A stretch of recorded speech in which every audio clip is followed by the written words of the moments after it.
The Miya Marcano case. Miya Marcano had booked a flight to Fort Lauderdale in September 2021, but she never made it to the airport. Miya Marcano still hasn't been found 5 days later. What officials are revealing about the case now. When family members entered her apartment on Saturday morning, they found a terrible mess. Blood on a pillow, dirt on the carpet, and a broken necklace. What happened to Miya? Where is she? Miya's family is still left with many questions. Will the Marcano family ever get justice for what happened to their loved one? Miya Marcano grew up in South Florida and the British Virgin Islands before moving to Orlando, Florida for college. Leaving her family behind in Fort Lauderdale, Miya relocated to the middle of the state and enrolled in Valencia College. While she attended college, Miya found employment at the Arden apartment complex in their leasing office. She also lived in the complex, making her commute to work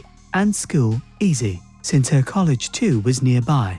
Miya's sophomore year at Valencia College started normal enough, and Friday, September 24, 2021 should have been no different, but it would change everything for Miya and her family. At 5 p.m, Miya left the leasing office and walked to her apartment. That night, she was to catch an airplane at the Orlando International Airport to see her family in Fort Lauderdale. Her parents sat at the Fort Lauderdale airport and waited. They waited and waited, but Miya never got off any of the landing planes. Around 9:30 p.m, Miya's mother contacted the Orange County Sheriff's Office and reported Miya as missing. Miya had left work that evening, but no one had seen or talked to her since. It was unlike her not to respond to her family, especially since they had planned on meeting that night. Deputies went to the Arden Villa apartments 20 minutes after Miya's mother called them. Miya's apartment appeared empty, and there was no sign of her in the leasing office. They hoped that maybe something had happened to Miya's phone, or perhaps she was mid-flight. Her family then drove from Fort Lauderdale to Orlando and got to the city around 3:30 a.m.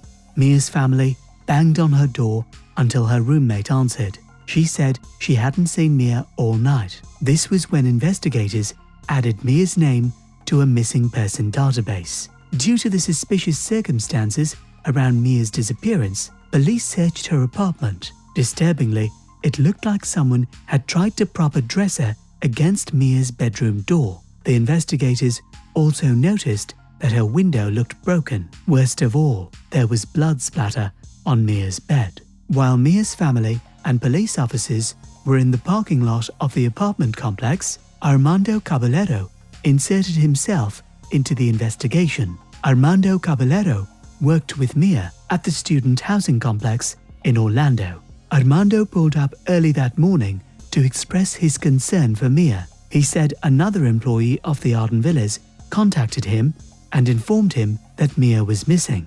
According to reports, Armando had sent obsessive text messages to Miya. He'd offered to give Miya his life savings and had sent her money through Cash App, unsolicited by Miya. Friends of Miya contacted her family as they drove down to Orlando and told them who Armando was and how Miya said he had made her feel uncomfortable. No one had any idea where Miya was at the time, so, not wanting to keep Armando out of their sight, Miya's family tailed him. They called 911 to report that they saw Armando disposing of a glove, a backpack, and a pink blanket once owned by Miya. They caught all of it on video. The deputies drove to Castleberry, where Armando lived. It was about 20 minutes from where he and Miya worked. They watched as Armando allowed Miya's family to search his apartment for her, but found nothing. Records showed that someone used a maintenance master key to enter Miya's apartment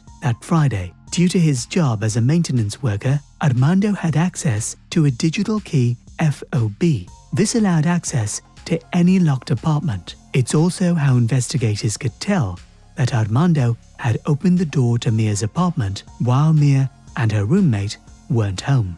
Digital keys keep logs of each time they're used to open a door. On that day, a maintenance key FOB assigned to Armando was used to open Miya's door at 2:15 p.m. A half hour before Miya was due to return home from work, Armando returned to Miya's apartment and entered again. At 5 p.m., Miya entered her apartment, but as far as investigators could tell, it looked like she had left it willingly. Since Miya had no service requests or mandatory maintenance scheduled, there was no reason for Armando to have entered her home, certainly not twice. Seminole County deputies discovered Armando dead on Monday, September 27, 2021.